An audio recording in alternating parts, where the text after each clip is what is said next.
9 erreurs à ne pas faire au lit. Pourquoi parler des erreurs au lit? Dans la sphère intime, beaucoup pensent que tout vient naturellement. Pourtant, même les couples les plus soudés peuvent tomber dans des pièges courants sans s'en rendre compte. La sexualité est un langage en soi. Elle demande écoute, adaptation et attention. Or, certaines erreurs peuvent, avec le temps, abîmer le lien, diminuer le désir ou créer de la frustration. Ce sujet est donc essentiel car il touche à la fois l'épanouissement personnel et celui du couple.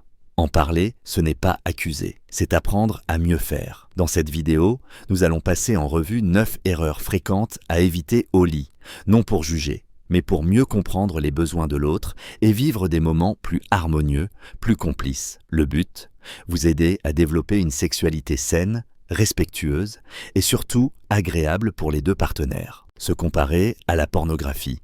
Beaucoup, consciemment ou non, prennent le porno comme modèle. Pourtant, la pornographie est une mise en scène. Elle montre une performance déformée, loin des réalités de la sexualité humaine. Les corps, les réactions, les pratiques sont exagérées, souvent irréalistes et dictées par un objectif de spectacle, pas de plaisir partagé. Se comparer à ces images peut créer de l'angoisse. Je ne tiens pas aussi longtemps, je ne fais pas ça comme lui ou elle.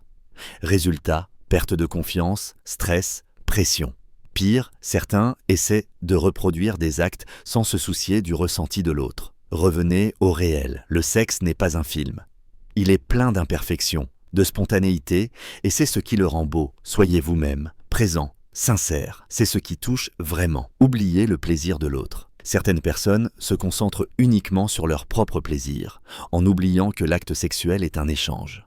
Être attentif à l'autre, c'est fondamental. Observer ses réactions, écouter ses soupirs, sentir quand elle est à l'aise ou non. L'égoïsme au lit crée de la frustration, voire du désintérêt. Le plaisir mutuel, lui, renforce le lien, nourrit le désir. Cela ne veut pas dire se sacrifier, mais être à l'écoute, chercher ensemble ce qui fait du bien. Posez des questions, soyez curieux sans être intrusif, proposez sans imposer. Le sexe, quand il est généreux, devient un véritable langage de l'amour. Plus vous donnez avec sincérité, plus vous recevrez en retour. Forcer ou insister quand l'autre n'est pas réceptif, le consentement n'est pas une formalité, c'est une base fondamentale. Même dans un couple, même après des années, il faut toujours s'assurer que l'autre est d'accord. Et surtout, envie. Parfois, on peut insister, sans penser mal faire, mais cela peut créer une pression, un malaise, une blessure silencieuse. Le sexe ne doit jamais être un devoir. Si l'autre est fatigué, stressé ou simplement pas d'humeur, il faut le respecter. Il vaut mieux reporter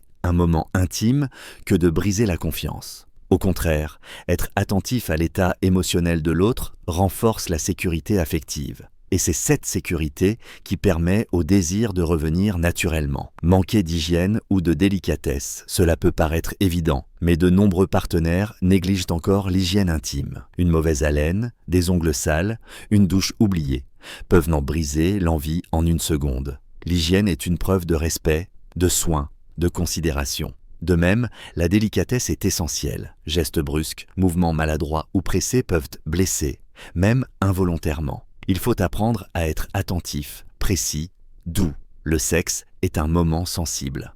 Les petites attentions font souvent la plus grande différence. Prenez soin de vous et de l'autre. Un corps propre et un esprit délicat sont les meilleurs aphrodisiaques. Négligez les préliminaires. Trop souvent, les préliminaires sont vus comme une simple formalité, ou même comme une perte de temps. Erreur. Ils sont fondamentaux, surtout pour les femmes dont l'excitation est souvent plus progressive. Mais les hommes aussi peuvent en tirer un grand bénéfice. Les caresses, les baisers, les mots doux, tout cela participe à créer un climat de désir, de confiance, et prépare le corps au plaisir. Se précipiter peut donner l'impression d'un acte mécanique, sans émotion. Au contraire, prendre le temps montre de l'attention, du respect et renforce la complicité. Les préliminaires sont une forme de communication charnelle. Ils permettent d'augmenter l'intensité de ce qui va suivre, et parfois même d'éviter certaines douleurs ou inconforts. Alors, ne les sous-estimez jamais. Faire toujours la même chose. La routine est l'un des plus grands tue-l'envie dans un couple. Faire l'amour toujours de la même manière, dans les mêmes positions, à la même heure, finit par transformer le plaisir en habitude. Or, le désir a besoin de surprises, de nouveautés, d'exploration. Ce n'est pas une question de faire des choses extravagantes, mais simplement d'oser sortir de sa zone de confort. varier les rythmes, les lieux, les gestes, essayer de nouvelles positions, introduire des jeux ou des fantasmes légers. Cela relance la curiosité, la complicité et crée de nouveaux souvenirs. Attention, il ne s'agit pas de forcer ou d'imposer, mais de proposer avec délicatesse. L'essentiel est de garder une sexualité vivante, en évolution, à l'image de votre relation. Ne pas communiquer avec sa partenaire. Le silence est l'ennemi numéro 1 sous la couette. Beaucoup pensent qu'il suffit de ressentir ou de deviner ce que l'autre veut. Grave erreur. La communication, qu'elle soit verbale ou non verbale, est essentielle pour une bonne entente sexuelle. Exprimer ses envies, ses limites, ses inconforts ou ses préférences ne devrait jamais être tabou. Dire « j'aime quand tu fais ça » ou « j'aimerais qu'on essaye ça » renforce la confiance et améliore la satisfaction. Le problème, c'est que la peur du jugement ou du rejet pousse souvent à se taire. Résultat, frustration, malentendu, voire éloignement. Oser parler, poser des questions, demander ce qui fait plaisir à l'autre. Mieux encore, créer un climat où l'échange est naturel, détendu, bienveillant. Parce qu'au fond, faire l'amour, c'est aussi se dire des choses autrement. Oubliez l'après, le moment post-sexuel. Beaucoup pensent que tout s'arrête après l'orgasme.